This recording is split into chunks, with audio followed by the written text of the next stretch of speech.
All right. Hello. Welcome back to Classic Comics and another Trek Talk live stream. Taking a look at one of the episodes of the original Star Trek series. So this week we are taking a look at Amok Time. And this is obviously one of the most famous episodes, one of the most important episodes of the original series as far as expanding the lore of Star Trek. There weren't a whole lot that did that, really. And this is a big one, of course. It explores the Vulcans in significant depth. And hello to Adega. Hey, man, thank you for stopping by. Good to see you. Always glad to have you. And Jay Rocker as well. Hello to you. Okay. Okay, we'll just go ahead and get into it here. And as always, I will be reading from Mark Cushman's book, These Are the Voyages, for the background information. So, this episode, written by Theodore Sturgeon and directed by Joseph Pevney. Theodore Sturgeon, of course, wrote, what was it? This Side of Paradise, I believe, is the one he wrote. Okay. Now this comes from a TV Guide article, September 6, 1967. Amok time. The Enterprise begins a second year in space with a visit to Mr. Spock's native planet. Obeying an ancient Vulcan marriage rite, the science officer engages in mortal combat with his fiancee's chosen champion, Captain Kirk. Spock's logic has been ripped from him by the Pon farr, the time of mating, the blood fever, to preen his selected consort by arrangement of their parents when both were young, has spurned Spock and uses Kirk in her plan to be free of the half Vulcan. Kirk believes he is doing Spock a service in protecting him from the bigger, stronger Stan, the one to preen truly wants, but Kirk is being set up as is Spock, and as are we. Amok time tricks us into understanding ourselves as we watch the most logical being of all crumble. The daring theme, how sexual urges and the necessity to procreate can overcome reason. And this man against man, or is this man against man, as the climactic fight to the death between Kirk and Spock would have us believe? Think again. Spock is always a prime example of man against himself.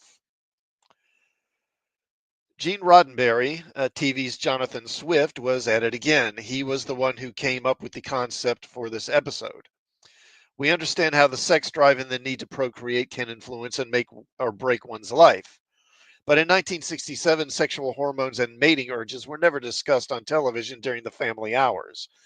When Spock said that he was not a man but an alien, a creature to be compared to a salmon, Star Trek once again found a way to sneak past the censors. Amok time is filled with many firsts. The first trip to Vulcan, the first Vulcan hand salute, the first reference to live long and prosper, and the first time Mr. Spock, under his own will, expressed emotion when learning that Kirk is not dead. It was the second time Kirk and Spock fought each other. Originally, the first time was This Side of Paradise, and the third time a regular cast member was seemingly killed and then resurrected after Charlie X and Shore Leave. Amok Time is stark and startling more than 45 years after it first aired. The writing is tight and concise. For its time, the production is impeccable. The performances are uniformly superb. Even as the cameras were rolling, everyone suspected this would be the season opener, so extra care was taken to get everything just right. Okay, let's get into the episode itself here. So the episode begins with McCoy rather, approaching Kirk and telling him that Spock seems agitated lately and he hasn't been eating. Kirk, however, dismisses McCoy's concerns. Then they see Nurse Chapel, who has brought a bowl of plomeek soup for Mr. Spock, of course, echoing McCoy's concerns about Spock not eating enough. She enters Spock's quarters. Then Spock throws the soup bowl back into the hallway and tells Chapel that if he wants anything from her, he'll tell her. Then, seeing Kirk nearby, he asks the captain for shore leave on Vulcan. Kirk asks why he needs shore leave, and Spock says that's really none of your business. Later, Kirk again asks Spock why he wants shore leave now, and Spock is evasive about his reasons. Kirk notes that they're currently headed to Altair 6 to attend the inauguration of their new president and says that Spock can take his leave there. But Spock is insistent that he must go to Vulcan. So Kirk orders the Enterprise to change course for Vulcan. Now, in this scene, it's kind of cut off here, but Spock has a knife in his hand, which during his conversation with Kirk, he's kind of hiding it behind his back. And, when he tells the bridge, hey, change course, he kind of glances over and it looks like he sees it. But so it's not clear to me if he does or not, because if he sees the knife in Spock's hand, he doesn't react to it at all. So I don't know. I'm not sure if he is seeing the knife or not. He exits the room and we can see the plomeek soup on the wall across the hallway.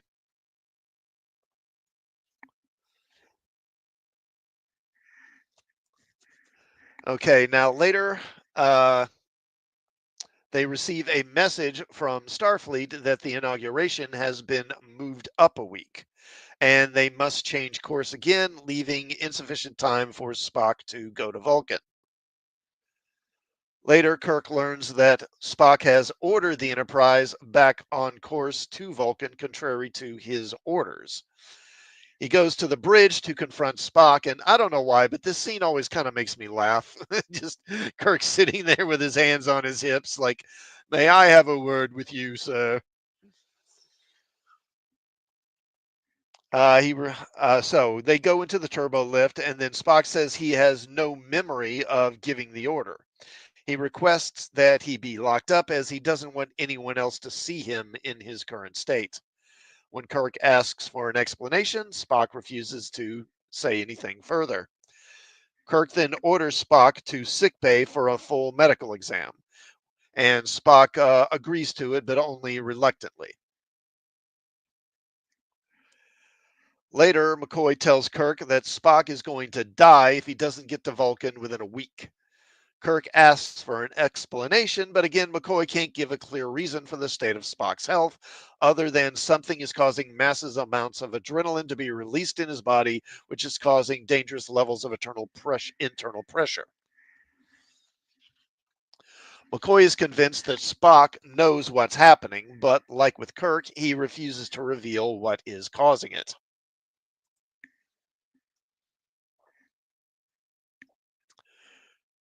Kirk goes to Spock's quarters and again confronts him, demanding to know what's causing his health issues and his change in behavior, and why he can only have it addressed on Vulcan. He assures Spock that whatever Spock reveals, he will keep it confidential and not share it with anyone. Reluctantly, Spock reveals that his issues are being caused, in effect, by a Vulcan mating cycle. Vulcans only mate once every 7 years. During this period, known as the Ponfar, they must return to Vulcan to mate and will die if they don't. Spock compares it to the spawning of salmon that must return to the same stream where they were conceived to birth the next generation or die trying. So Kirk contacts Admiral Comac and requests permission to divert to Vulcan. Comac says that the inauguration of the new president of Altair is too important and denies Kirk permission to divert course to Vulcan because he's a dick, basically. But Kirk refuses to accept that as an answer, and he orders the Enterprise to Vulcan anyway. When they arrive at Vulcan, Spock informs Kirk and McCoy that there is a brief ceremony before the wedding and asks them to accompany him down to the planet. On the bridge, they receive a transmission from Vulcan, and we meet T'Pring, Spock's betrothed. And of course, uh, Christine Chapel's not too happy about this, I'm guessing. Now, when they arrive at, they beam down, excuse me, they beam down to Vulcan, and Spock tells the others that this land has been held by his family for thousands of years, and this is where they perform the ritual known as Kunat Kalifi. And and of course, these shots here, these CGI shots, these are not in the original episode. This is added in more in recent years, I guess, when the stuff was digitally remastered, probably. But it works. I'm glad they did. I think this actually adds to the episode, and I think it works well. We get an aerial shot of this kind of not arena exactly, but kind of a temple. I don't know what you'd call it. Garden. I don't know. And then, of course, we get this shot of it, this classic set that I think's been kind of copied or parodied a number of times.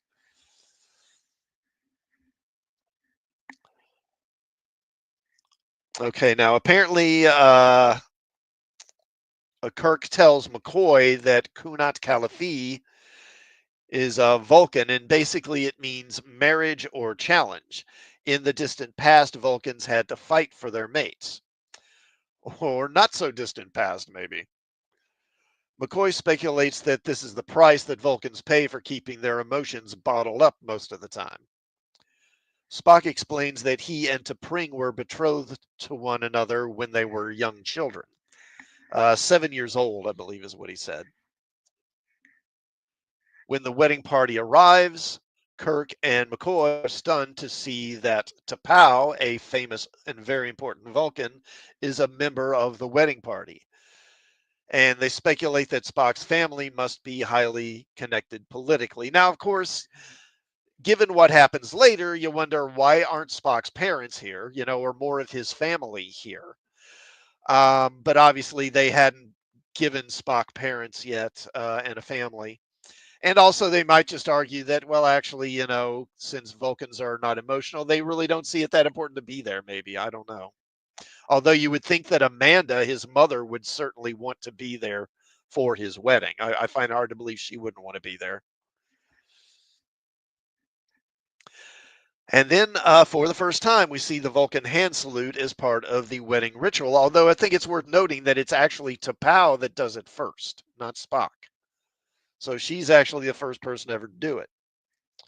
And he responds with it as well. Now, after greeting Spock, she questions the presence of McCoy and Kirk, but Spock insists that they are his closest friends and that he is allowed to have them there. And then they meet her, and of course, they're very impressed by her. And so she orders the wedding to proceed, but then T'Pring claims the right of challenge. And T'Pau explains that Spock will have to fight for her against a challenger of T'Pring's choosing.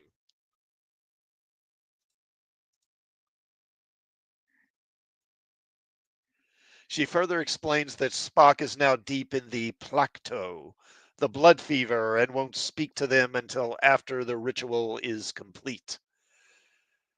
T'Pau asks T'Pring who she chooses as her champion, and she chooses Kirk. Another Vulcan, Stan, disputes this, saying that he and T'Pring had agreed that he would be her champion, but T'Pau silences him. Spock tells T'Pau that Kirk doesn't understand their ways and asks her to forbid Kirk's participation, but she refuses. She does tell Kirk that since he isn't Vulcan, their ways are not binding upon him, and he may refuse this if he wishes. Now, McCoy warns him not to do it because, he has a brain. He's not stupid.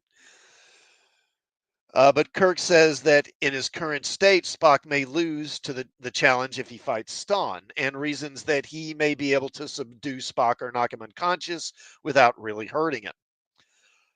McCoy warns Kirk that he may not be able to do that due to the tremendous heat and the thin atmosphere of Vulcan. And I don't think they mentioned, but Vulcan's supposed to have heavy gravity too. I think heavier gravity. So Kirk decides to accept the challenge because obviously the rest of the episode wouldn't happen if he doesn't. Then T'Pau tells them to bring forth the Lirpa, which is a kind of pole arm. And Kirk's like, well, what the hell? Then T'Pring announces that if they both survive the encounter, they will continue with the Omvoom. And then Kirk actually bothers to ask, what do you mean if both survive? And T'Pau tells him that this combat is to the death. And Kirk's like, oh, wait, what? Yeah, you might have asked that first, Kirk. That's really the big kind of flaw of this episode. Now, apparently, and I'll get into that when I talk about the behind the scenes stuff, but apparently in the original, or at least in earlier versions of it, Kirk is forced into this. Um, she chooses Kirk, and then Kirk basically is kind of like, no, I don't wanna. But then basically they're threatened with death. They're threatened with execution if he doesn't agree to it. It's basically like, this is our law. You've been chosen, and you're doing this whether you want to or not. But someone, I forget who it was, but there was someone who said, we need to rewrite it so that Kirk has a more personal motivation for doing it. And that's when they came up with the whole, I'll do it to kind of protect Spock and kind of help him. But I don't like that because I think it just makes Kirk look kind of dumb, honestly.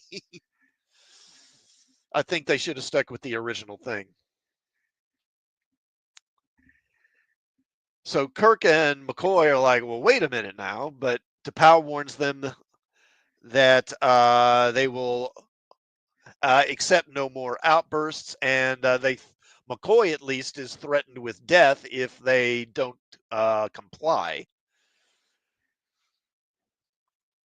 So the combat begins, and Spock gets the better of Kirk, and that is totally Shatner in most of those shots, I'm sure, not a stuntman. He's about to deliver the killing blow, and then McCoy implores Spock to stop, and Pow calls a halt to the combat due to his interference. So McCoy points that as a human, Kirk isn't used to the thin air and climate on Vulcan. And T'Pau says, the air is the air. What is to be done? And he says he can give Kirk a triox compound, presumably something that oxygenates his blood so he can breathe better, I guess. So he administers that to Kirk. And then the combat continues with the with the Voom, or the rubber bands, basically. And I love this scene because they bring out the Voom, they give it to Spock, they give it to Kirk, and he looks at it and he's just like, what am I supposed to do with this? He's like, what is this thing? But you use it to entangle your foe. Spock uses it to trip Kirk up. They wrestle around a bit. Then Spock gets it around Kirk's neck and seemingly strangles him to death, apparently. McCoy then examined Kirk and announces, "You're dead, Jim." And yeah, I love this look that he gives to Pow. He's just like, "Yeah, well, you friggin' biatch." So then McCoy points out to Spock that he is now in command and asks what his orders are. Spock orders that the Enterprise plot a course to the nearest starbase, where he will have to answer for killing his captain. Then he confronts T'Pring, and asks her why she chose the challenge and why she chose Kirk as her champion. And T'Pring tells him that she didn't want to be Spock's wife. She wanted Stan, and Stan wanted her. And where is it? Okay. Yeah. If Kirk won, he wouldn't want to marry her, and she would have Stan. If won, then he would reject T'Pring for forcing Spock to kill Kirk, and then she would still have Stan. And if he just married her anyway, well, then he'd get back on the ship and leave, and then she would still have Stan. Spock praises her logic and tells Stan that he can have her because, these hoes out here be trifling, warning him that wanting is not so pleasing a thing as having. As Spock says, it is not logic, but it is often true. T'Pring then tells Spock to live long and prosper, the first time we hear live long and prosper in Star Trek. And Spock says that he will do neither, as he has killed both his captain and his friend. He then beams back up to the Enterprise, where he tells McCoy that he will resign his Starfleet commission effective immediately and hand command of the ship over to Scotty. But then Kirk says, well, shouldn't you check with me first? And Spock is elated to discover that Kirk is alive before he collects himself. Then Kirk reveals that it was McCoy that actually gave him a neural paralyzer that put him into a death-like state, and he was never really dead. Then, after they dismiss Chapel from the room, McCoy asks what happened with T'Pring and the wedding. And Spock tells them that the shock of the combat and the shock of seeing Kirk dead seemed to cause the blood fever to fade, and he immediately lost interest in T'Pring. Then they receive a message from Admiral Comac telling them that T'Pau requested the Enterprise's presence on Vulcan, and Comac has granted permission for the Enterprise to divert there, so Kirk isn't going to get in trouble with Starfleet. Kirk and Spock start to leave. McCoy then says, tell me, Mr. Spock, you weren't on the verge of an emotional scene that would have brought the house down. And Spock denies that, saying that his reaction was just one of concern or one of relief that Starfleet had not lost a valuable officer. To which McCoy says, in a pig's eye. And it ends there. And of course, this is an A. Actually, I'll give it an A plus. What the heck? There are a couple of minor plot things I kind of have trouble with, but this is just such a great episode and such an important episode. It's an A plus. Okay. Let me take a drink of water here right quick. Hold on.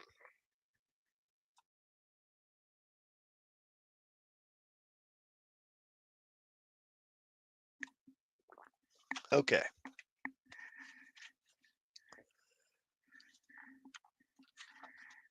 So, Gene Roddenberry, brainstorming with Gene Kuhn, hatched the idea for Amok Time. The premise was then handed over to sci-fi novelist Theodore Sturgeon, coming off his first Star Trek writing job, Shore Leave. This second assignment for Sturgeon was meant to be part of the first season, among the last batch of episodes produced. On December 15th, 1966, of Sturgeon's story treatment, NBC's Stan Robertson wrote, this is a superior outline and one which should add more to the in-depth audience appeal for Mr. Spock. Hello, James Caserta. Hello, sir. The 7-year itch indeed. And yeah, J Rocker also, yeah, an A plus. Gotta be. Gotta be. Robertson immediately saw the potential in the story to be among the best in the series, and from a broadcasting point of view, the most important, and that demanded it be given special attention.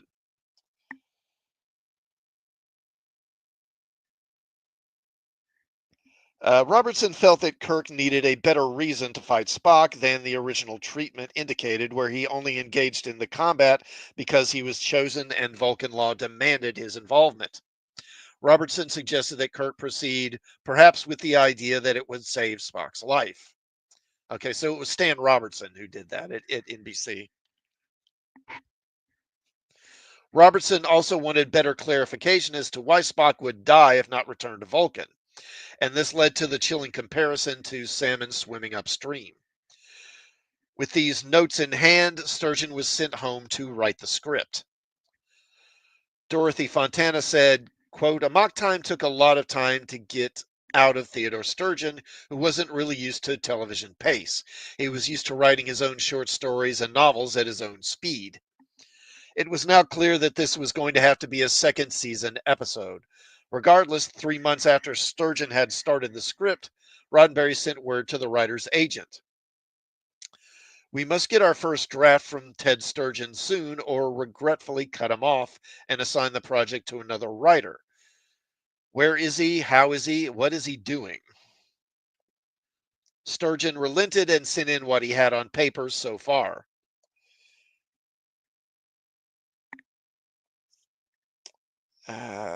More pressure was put on Sturgeon as the balance of the script. The balance of the script was then delivered a few days later.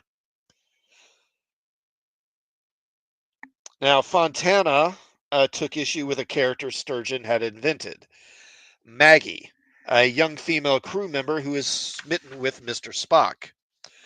DC Fontana wrote, quote, we should eliminate the whole Maggie in love bit. If you really insist on having some female sick at heart over Spock's marriage, why not pick up the relationship of Christine Chapel from Naked Time? Christine, at least, is a mature woman that we have met before, and no, not some drippy eyed kid we don't care about. Needless to say, any replacement of Maggie by Christine should also require a different approach to the character and her feelings for Spock on a much more adult level. Maggie was taken out and Christine Chapel was in. And James Caserta says, would have loved to have seen McCoy's daughter Joanna in the 4th season. Yeah, it's too bad they never got around to that. She has appeared in novels, I think, hasn't she? It seems like there's at least one novel with her in it. I can't remember the name of it, though. Neither Justman nor Fontana thought much of Sturgeon's invention of a Vulcan language, or the many instances of its use, including numerous pages of Vulcans talking to Vulcans in Vulcan. Fontana begged Roddenberry, please eliminate all the Vulcan dialogue and keep it in English. This saves translation and it will keep everyone informed of which player is where. Also, anticipate the biggest laugh of the year in scene 58 when T'Pring utters some kind of Vulcan pronouncement and Spock stares back at her saying, T'Pring Klart. Justman referred to Sturgeon Vulcan speak as mumbo jumbo, and told Roddenberry, I think for the purpose of our viewing audience, all conversation should be in English. However, we can space the Vulcan speeches with various esoteric words, which should add sufficient flavor. By the way, I like the language that Our Lady from New Orleans invented in the script Shindaki. It sounded and read like a real language as opposed to the words contained within this script. So the lady from New Orleans that Justman referred to in this memo was Darlene Hartman. She was a writer who had submitted some unsolicited stories and even a full spec script to Star Trek. Roddenberry and Kuhn had taken a liking to Hartman, who would one day blossom into a successful and well-regarded science fiction author, and they would soon put her on assignment for the script Shoal, which we will discuss later.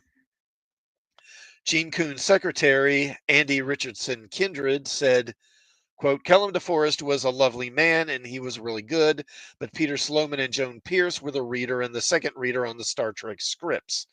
I think Peter created the Vulcan language after the writers first played around with it. I remember him going crazy one day because the syntax wasn't correct. And I said, Peter, you're creating a fake language. Only you will know that it isn't the right verb or not. They were the brightest people. Joan's specialty was England, anything British, anything to do with royalty. And Peter had his specialties, language, regional dialect, slang, as well as anything to do with science fiction. Everyone had an area so that if a script came in, you had a second read for someone who had the experience. They had a lot of books, I'll tell you. They had books everywhere, and they were always on the phones calling somebody. That's how you do it, or that's how you did it before everyone had a computer like Spock had. Those were still just ideas back then. Peter Sloman said, quote, they did try on Star Trek. They got many things right, but one of their problems was their TV writers didn't understand science fiction, and the science fiction writers didn't understand TV. And that's why you had wonderful scripts from people like Theodore Sturgeon and Jerry Bixby and Harlan Ellison, which would have to go through so many changes. And then you had an occasional TV writer who just didn't understand the concept of what science fiction was all about. It was a very tight and very narrow sort of walkway that Roddenberry and all these other people were on. So the scientific accuracy of Star Trek could have been a lot better, but it could have been so much worse. So I give them an absolute A for effort. The script was not sent back to Theodore Sturgeon for further work, but instead was handed off to Dorothy Fontana. Her rewrite was the first version to be distributed to the cast. Fontana later said, mostly, again, it was pulling together things that were not Star Trek and making them Star Trek.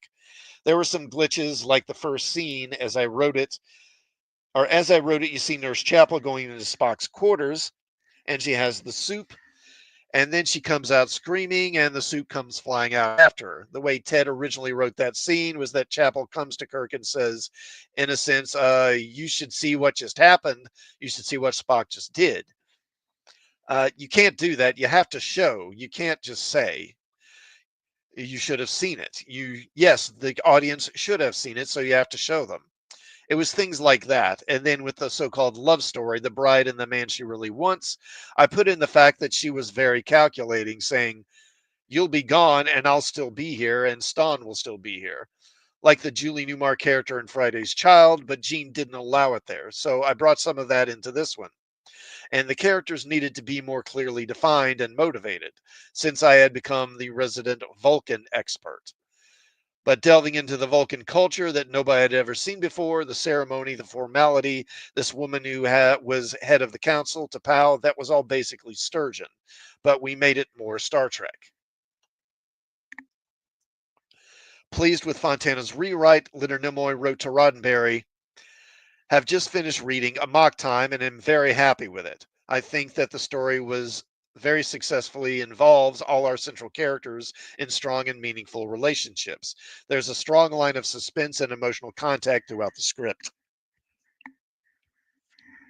But Nimoy didn't appreciate Spock showing an emotional experience with Kirk at the conclusion of the story, especially since it was to be played in front of McCoy and Nurse Chapel.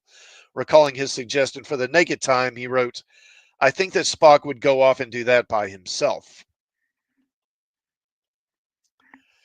In that earlier episode, Nimoy's recommendation had been dead on, leading to the excellent scene in which Spock had his own breakdown alone in the briefing room. Here, however, the writers, Sturgeon and Fontana, had the better idea. Audience reaction regarding the highly emotional scene has long since proven that they were right.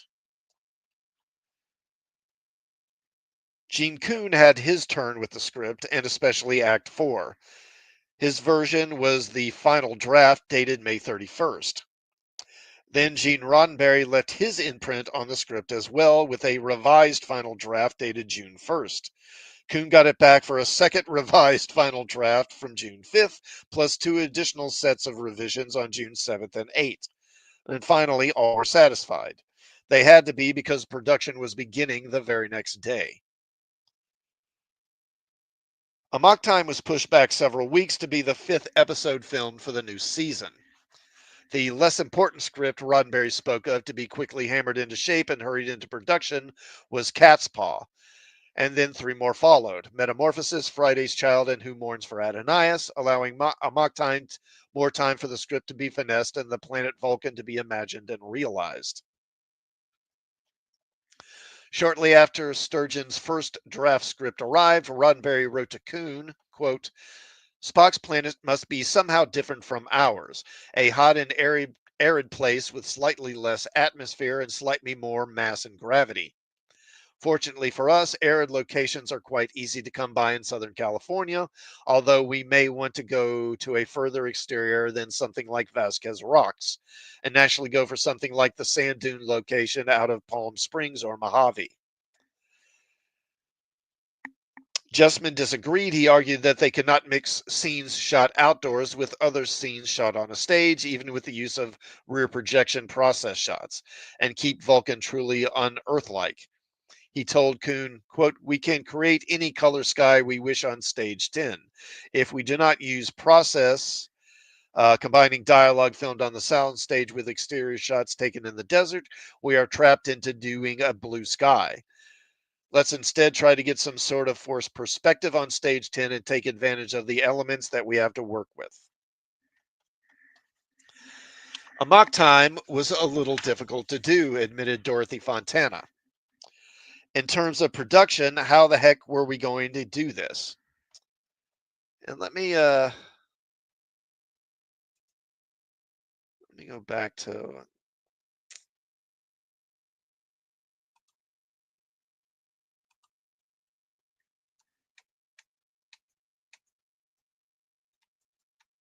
let me show there's that set scene.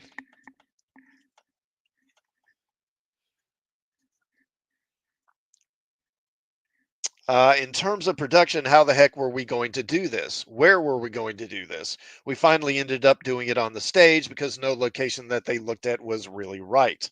You couldn't dress it up enough to make it look exotic enough, so we decided, okay, we've got to do this on the stage.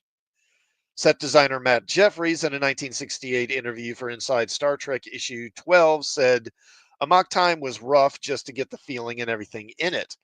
Considering what we knew or thought we knew about the Vulcans at that time, because of the uniqueness of the show, I couldn't send a prop.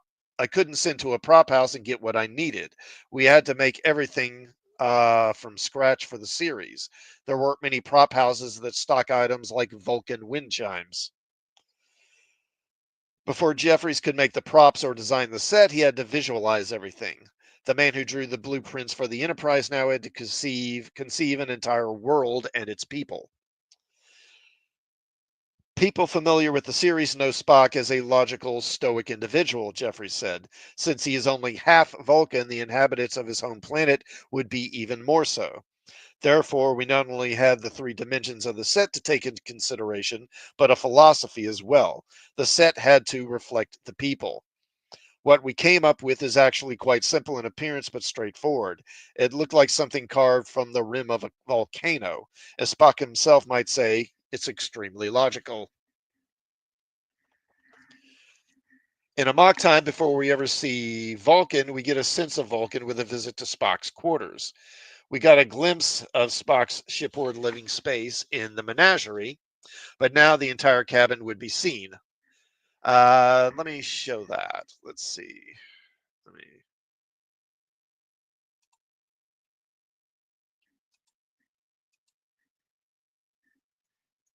There we go.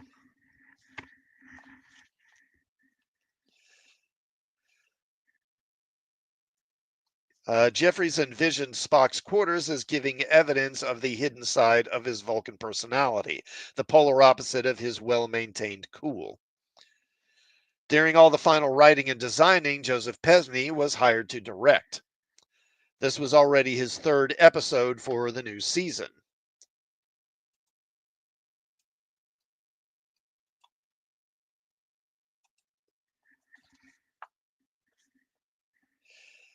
Following Cat's Paw and Friday's Child. He continued to work full time at Star Trek, directing every other episode and spending the time in between giving feedback on the scripts, sets, props, costumes, and editing. He also had a big say in the casting. Arlene Tasha Martell was 31 when she was hired to play Spock's intended bride, T'Pring. Let's see.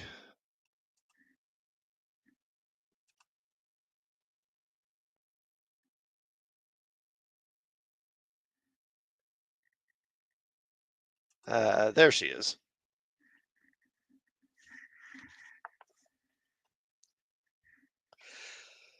To Pring, so she had been on the Outer Limits. She was actually in the Outer Limits episode Demon with a Glass Hand, which is, I think, very well known now as being one of the episodes that helped inspire the Terminator story. And that was also a story that was written by Harlan Ellison, too. So she was 31. She had been on The Outer Limits, The Twilight Zone, The Wild Wild West, and in a recurring guest role as Tiger in Hogan's Heroes. Her first encounter with Star Trek happened 2 years earlier when she tried out for the role of Dr. Elizabeth Daner in Where No Man Has Gone Before, the role that eventually went to Sally Kellerman. Quote, I read for the pilot for the part that Sally Kellerman ended up doing, Martell said, but I couldn't possibly do something that would require wearing contact lenses. My eyes are really sensitive. Even when I see someone else put them in, I have to look away. Let me take a drink of water again, right quick. Hold on.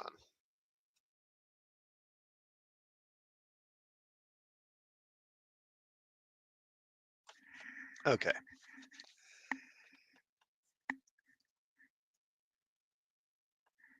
Pevney first saw Martell several weeks before the casting sessions for Amok time. Martell recalled, they brought me in to audition for Cat's Paw. And after I did the read, they were sort of buzzing amongst themselves, and I heard someone say, save her. But I didn't hear what they were thinking of saving me for. I was disappointed because this was a good part, this alien woman, Sylvia. But then I thought, well, maybe they're men of their word, maybe they are indeed saving me for something better. And with all due respect to Catspaw, this was the one that became a classic, a fan favorite. It would have been interesting seeing her as Sylvia. Lawrence Montaigne had been seen previously as a Romulan in Balance of Terror. So let me, or I'm sorry, no, wrong one.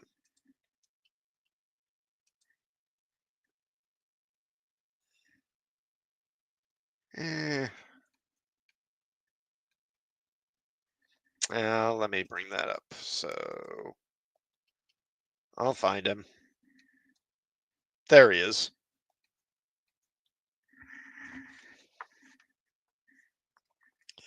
Yeah, he had previously been a Romulan in Balance of Terror, and he only took that role because he wanted to work with Mark Leonard. His role in Amok Time as Spock's rival Stan was a sort of consolation prize, except at the time, Montaigne didn't see it that way. And I talked about this, I believe, in when I did my kind of season 2 sort of preview.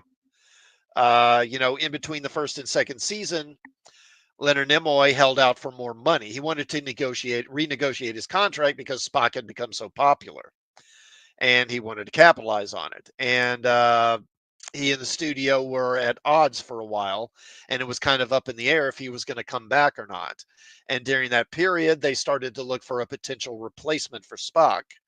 And Lawrence Montaigne was brought in, and he wound up getting the role. He was basically told that if we don't re-sign Leonard, we're going to bring you on to replace him. Not playing Spock, I think he would play a different character. He had, after all, been told just a few months earlier that he would likely be a series regular since it was looking like negotiations between Desilu and Nimoy would fail. Quote, they called my agent and were drawing up contracts, Montaigne remembered, and I had spoken to Robert Jessman, and Bob told me I couldn't play Spock, but they were going to create another role to take over as the Vulcan on the ship. And since I had to stay available, there was a contingency clause. If Leonard does a 180 and returns to the series, I'd be offered another part. Meanwhile, I kept calling my agent and saying, I'm not working. And his agent said, listen, don't be greedy. You've got this. This is written in stone. You're in, my boy. And of course, it didn't work out, but they called and said, would I do another role, which was Stan? And when I saw the script, I had a heart attack. I only had 5 lines. I didn't really want to do it, so I turned the part down. For Montaigne, small roles of this type represented a step backward. During the last few years, he had been featured in the all star World War II epic The Great Escape as the character of Haynes, and also worked with William Shatner in Cold Hands, Warm Heart on The Outer Limits. In 1967 alone, Montaigne appeared in more than a dozen primetime series, including 2 episodes each for Dr. Kildare, Tyne Tunnel, Felony Squad, never heard of that one, The Invaders, and The Man from U.N.C.L.E., and also played the Joker's henchman, Mr. Glee, on Batman. Now, after refusing work for over a month, he was offered what he felt was basically a bit role. Montaigne said, quote, then Roddenberry called me at home and he started talking about how important this role was and this and that and the other thing. And then he said something to the effect of, if you want to work at Paramount again, you better do this. It wasn't those exact words, but that's what he was saying basically. And so that was how I got on Amok Time, and the rest is history. Celia Lovsky at 70 portrayed the Vulcan T'Pau. There she is. She began as a stage and film actor in Germany, but fled when Hitler took control. In the 1930s and 40s, she was married to Peter Lorre. So I didn't know about that she was Lorre's wife at one point. She returned to acting after her divorce, this time in Hollywood, appearing in more than 40 films and over 200 TV programs, including the 1958 movie Twilight of the Gods, directed by none other than Joseph Pevney. Majel Barrett made her first appearance on the second season. Star Trek fan Bijou Trimble was a frequent visitor to the set and recalled, quote, we were aware even at that time that Gene had other women in his life besides his wife. And that was so Hollywood that I think we didn't pay that much attention. I mean, that seemed like the nature of everyone we knew in Hollywood. But first and foremost, he had kind of a long-standing relationship with Majel. And every time he'd walk on the set, Majel, even though she was an actress, was easy to read. Those big eyes just revealed whatever she was thinking. And if she didn't hide herself in the character or whatever she was playing, she would look at Gene and her eyes would go soft. I mean, I'm a woman, and hello, I could tell. I'd look at her and I'd look at Gene, and Gene would be very suddenly not looking at her. Or if he did, it would be a quick little glance, and that would be it. And that was almost a tip off right there. But Jean honestly just liked women. A woman would walk by in her little skirt and and he'd give her a big smile. Expecting that Amok Time would be the season opener, an extra day was planned for the production for a total of 7. So production began and the cast members were excited over the excellent material. William Shatner said, quote, there was such a feeling of what a joy, what a kick. It was so well written. They were writing things that hadn't been done on television before.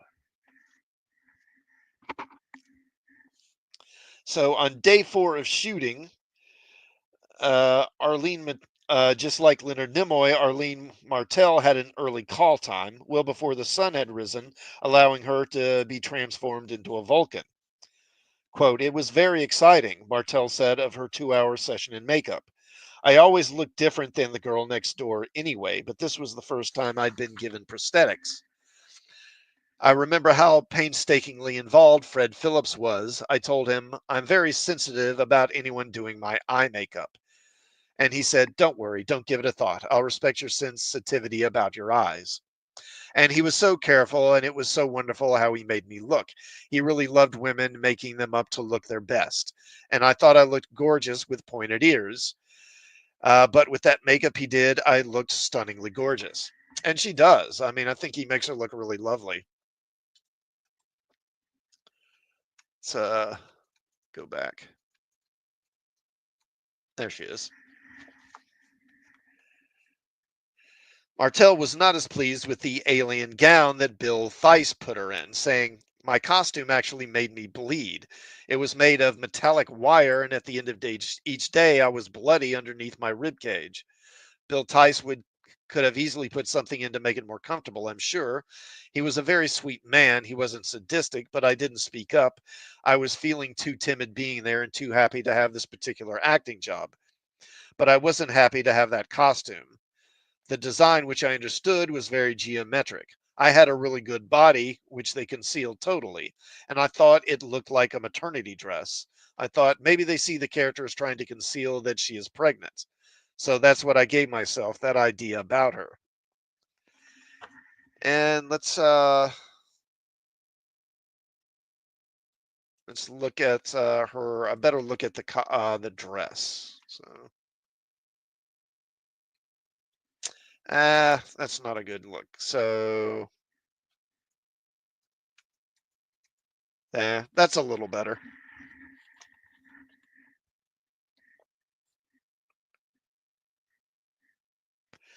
This was the first of 4 days of filming on Stage 10, and the impressive set built by Matt Jeffries of the ancient ruins of the planet Vulcan. For the inhospitably hot and arid world, Jerry Finnerman chose a red sky. Martell vividly recalled the set was just staggering. This was my first impressive set other than on the Outer Limits, which was really massive too. The sky was wonderful, that angry, passionate red. I believe Jerry Finneman achieved his desire to make the show look like a film. He was a master at what he did. Not only was the set terrific for those days, but the things that shook and the weapons and the whole pageantry of their entrance into the scene, this was all very gripping to me. The whole ritual was so compelling and exciting, and the story had such substance. I was just caught up in the fervor of it. What it was about, being true to your nature, being true to your impulses. And I was very in tune with that concept. I mean, it was the 60s and there was all this freedom suddenly happening, sexual freedom, and the script was kind of honoring to Pring as a woman, I think. She wasn't taught our cultural thing of, you do as you're told. She was very respectful of who she was. I thought she was very logical and intellectually centered rather than emotionally controlled. And she knew what would be best for her, things I have not known for me. I've made impulsive emotional decisions, just the opposite of that character. And now Martell was being asked to play her opposite. Recalling her first attempt at realizing the cool and calculating to Pring, she said, whatever I was doing was still too emotional because the director, Joe Pevney, kept leaning over and saying, give me less, give me less. Usually, director says, give me more. But he said, give me less, and I gave him less. And he said, no, less than that. And I said, well, if I give you any less, I'll be doing nothing. And he said, that's what I want. Just do nothing. And that's what I did. I was just there and I responded, but I didn't respond as Arlene would respond. I responded as T'Pring would. Arlene was act first and think later. T'Pring was think first and then act upon what you know. Lawrence Montaigne was finding the experience less intriguing than Martell. He said, quote, Roddenberry and I had a big falling out because when I went in to do the wardrobe on Amok time, they wanted me to shave my chest. And I went nuts and I called my agent. My agent came down, they went into conference, and then Gene finally let me wear that black turtleneck underneath the coat. So that's why he's wearing a black turtleneck, if you're wondering. But after that, I was on Roddenberry's shit list. He would come down to the set and he wouldn't even acknowledge me. Joseph Pevney, picturing the conversation he had with Nimoy about the Vulcan salute, recalled, I said to him, we've got to do something special in the greeting, like a handshake or hello of some sort. Interviewed in 1968 on the set of Star Trek, and let's see. Yeah, there we go. Interviewed on the set of Star Trek, Nimoy said, quote, I decided that the Vulcans were a hand-oriented people. They touch index fingers to greet each other with a gesture like this, holding his hand up in a double-fingered version of Churchill's victory sign. And they have a greeting which says, live long and live prosperous.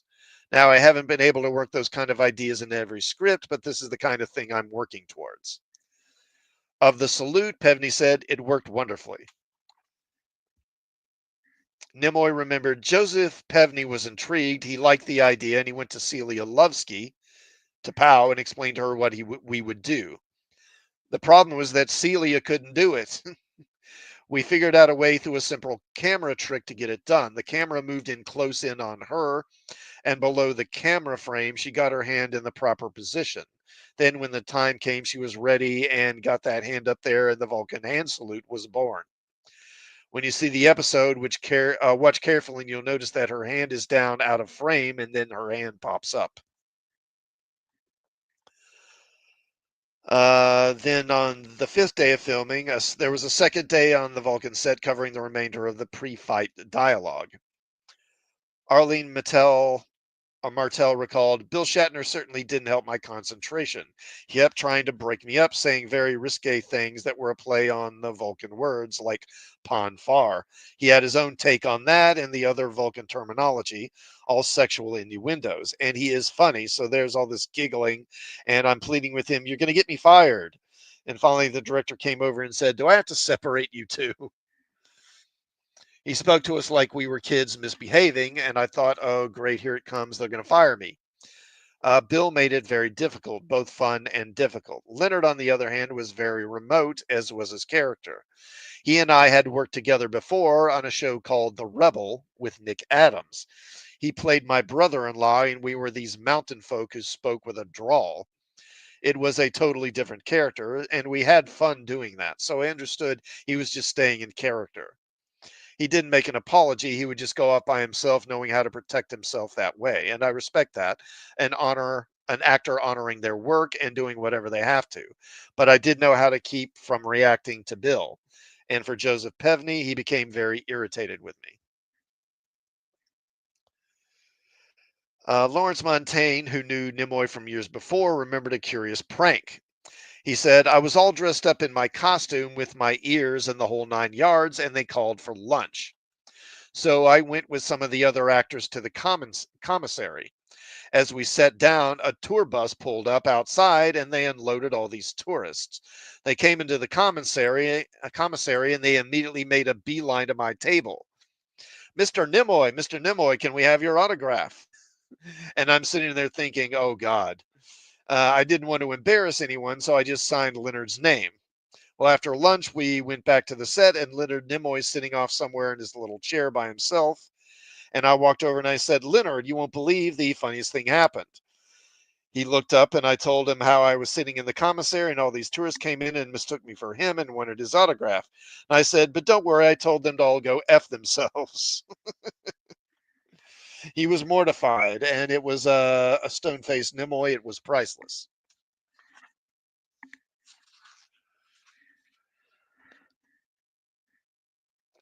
Okay, so then day six, these 2 days were spent on the temple set leading up to the fight to the death between Kirk and Spock. Pevney said, quote, the fight was absolutely excellent and one of the most exciting we ever did. We made it dramatically interesting, or what made it dramatically interesting was that it took place between Kirk and Spock. Of the dialogue that followed, Nimoy said, I was thrilled. I was really touched by the storyline and by the dramatic power of the scene, which immediately follows the fight wherein Spock appears to have killed Kirk. Later, as we shot the scene, and T'Pau says to Spock, live long and prosper, I was almost overcome by the emotion of the scene. Spock was to reply to T'Pau, I shall do neither. I've killed my captain and my friend, but I could barely get out those words.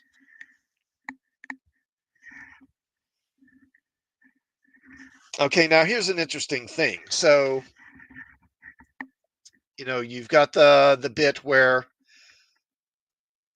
Spock says to Stan, she is yours, but you may find that having is not so pleasing a thing as wanting. It is not logical, but it is often true, which to me is really one of the most important lines in the episode. It's almost like the theme of the episode in some ways. But originally, that line was cut out and was not going to be in the episode. Theodore Sturgeon, however, saw a preview screening of the episode. And he was really waiting for that line because he was very proud of that line. He thought it was really important and really wanted to hear it. And the version of the episode he saw the line was gone. It wasn't there. And so he went to Robert Justman's office and raised a stink about it. And they wound up putting it back in. So that's why that line is in the episode. If he hadn't made it thrown a fit about it, it probably wouldn't have been there. And then, of course, another thing that this episode gives us is that classic Vulcan music. The dun dun dun dun dun dun dun dun dun. You know that thing. The Vulcan march is introduced when Spock confides in Kirk about the mating ritual of his race. Then, with more musical emphasis, as the Vulcan marriage party makes their dramatic entrance, and finally with a quicker tempo still during the fight sequence. Freed recalled, quote, I wrote the most unwelcoming processional music I could think of. A lot of percussion, a lot of rigid themes, like a fanfare. And I wanted to make it as formal and scary as I could think to make it. And it worked. I mean, God, that's such a classic piece of music. This piece of music would be used often throughout the second season. It is perhaps the most recognized piece of soundtrack music from any television series and has been mimicked in many other TV shows and movies over the decades, excuse me. The final price tag of $2,906 was 20,906 more than Desilu wanted. Those numbers in 2013 would top 1.4 million at nearly 150 grand above the provided allowance. The second season deficit had increased again, now at $121,117. So the buzz about a Spock sex story had begun as early as June 28th, 1967, when Dave Kaufman wrote in Daily Variety, maybe they should call it Sex Trek instead of Star Trek. Leonard Nimoy, who plays an emotionless alien in the Desilu series, will be having it better this year. Roddenberry told Kaufman, quote, we are creating a mating drive that makes him go to his own planet every 7 years to look for a woman or he dies. We have kept it reasonably within TV continuity. Continuity at this time in regards to television meant very little to no sex. Amok Time was pushing the limits. And a few weeks before Amok Time aired on NBC, it had a sneak preview at the 25th World Science Fiction Convention over Labor Day weekend with a 1,500 fans attending. The screening received a standing ovation.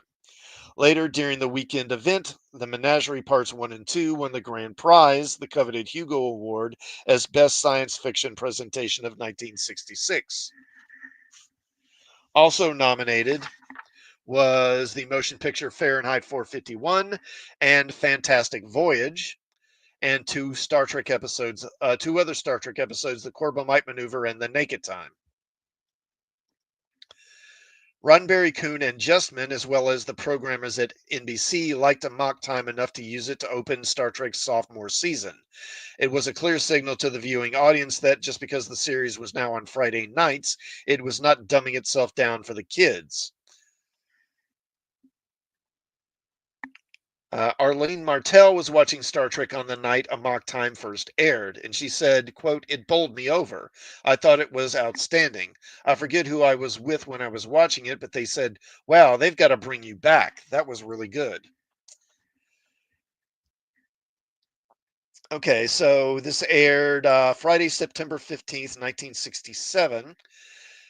And in the first half hour, it got a 23% or 23.7% audience share, putting it in second place behind Gomer Pyle and ahead of Hondo again. And also in the second half hour from 9 to 9:30, it got a 21.3 audience share. And this is becoming pretty much a standard thing for Star Trek in the second season. It would be solidly in second place, but it would be way behind Gomer Pyle, which was absolutely dominating. I mean, in sometimes Gomer Pyle would be getting more than double the ratings that Star Trek was getting. Now, here's an interesting bit of trivia. So, the night that this aired, of course, it when it started airing on Friday nights, it was going up against the Friday night movie. Well, the night that Amok Time aired, the Friday night movie was The Great Escape, which also starred Lawrence Montaigne. I mean, that's just a weird coincidence. All right, now Amok Time was one of four season two episodes that was nominated for a Hugo Award in 1968. Trek, the magazine for Star Trek fans, number 7, ran a poll in 1977 to determine the first series' most popular episodes among fans. Amok Time came in second, behind The City on the Edge of Forever. Entertainment Weekly chose this as the fifth Trek episode of all time, calling it a, quote, don't miss episode. Star Trek 101, published in 2008 by Pocket Books, included Amok Time in its list of 10 essential episodes. Director Joseph Pevney named Amok Time as one of his favorites. And Leonard Nimoy ranked this powerful and meaningful episode among his half dozen favorites. In the late 1990s, for an interview with the Sci Fi Channel, Nimoy said, to this day, images from that show crop up around the world. Spock doing the hand salute and live long and prosper. I recently saw a very large billboard in Hollywood for an auto company that said lube long and prosper. And you get it. You know what the origin of it is. All right, let me take one more drink of water right quick here. Hold on. And then we'll wrap up.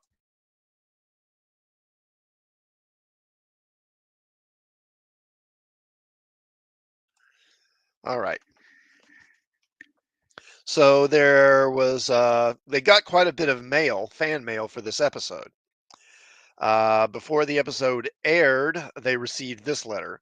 Dear Sirs, it has been reported that you are looking for a Vulcanian girl for Star Trek. Sirs, too many Vulcanians will spoil the program.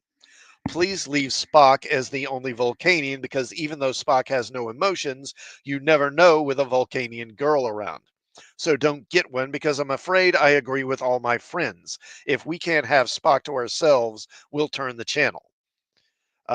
Signed Ellen D. from Garnerville, New York.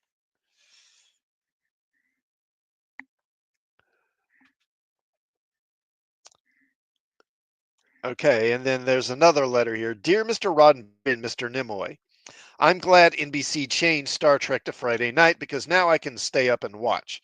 It is true I may go out on Friday, but I wouldn't miss Star Trek for anything. My sister also likes Star Trek. She thinks it's the best show in the universe. The show I liked the best was the first one of the second season, A Trip to the Vulcan Planet. I was rooting for Mr. Spock the whole time, but don't get me wrong, I like the captain too, although I like Spock better. I have many reasons for liking Mr. Spock, a few of which are he's funny when he doesn't mean to be, he's cute, he knows everything about everything and over explains them, and he's starting to display emotion, and he's altogether cool. Signed, Leanna W., aged 11, of Santa Monica.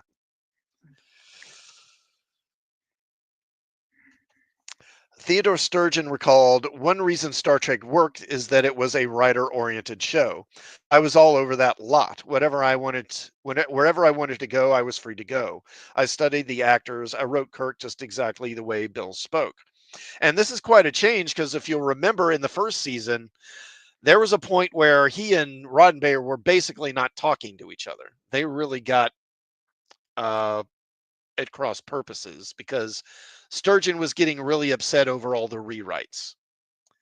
And I mean, I guess they wound up patching things up or making it work. Arlene Tasha Martell said, quote, Ted Sturgeon was there while we were making Amok Time, and he came over and introduced himself. He was very affectionate towards me, but respectful and kind. He had wonderful humor and wonderful intellect and wonderful heart. All this began a friendship that would still be continuing today if he was here.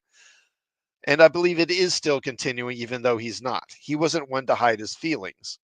He, he was a nudist, so he wasn't one to hide his body either. More power to him. He was an original. Leonard Nimoy said, quote, an excellent script, very poetic, dramatic, intense, and important for Spock and for the Vulcans because it was the first time we were going to go to Vulcan and see other Vulcans. I felt it immediately, and there was that wonderful payoff where I believed I had killed Kirk, and it's a great moment. Okay, that wraps it up for Amok Time. And again, A+ episode, just one of the all-time best. Absolutely love this one. I'll do, after the season, I'll do another tier ranking of the episodes, and this will definitely be in the top rank.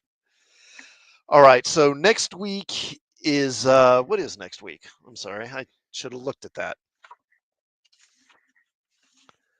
Next week is gonna be the Doomsday Machine, another classic. So the Doomsday Machine next week. I will be streaming probably this weekend, this Sunday. So I guess I'll go ahead and leave it there. Please do like the stream if you would while you're here. And thank you to all who did tune in to watch the stream, and we'll see it on the rewatch. And please do sub to the channel if you haven't, and check out some of my other videos while you're here. And I will see you all next time. And have a good night.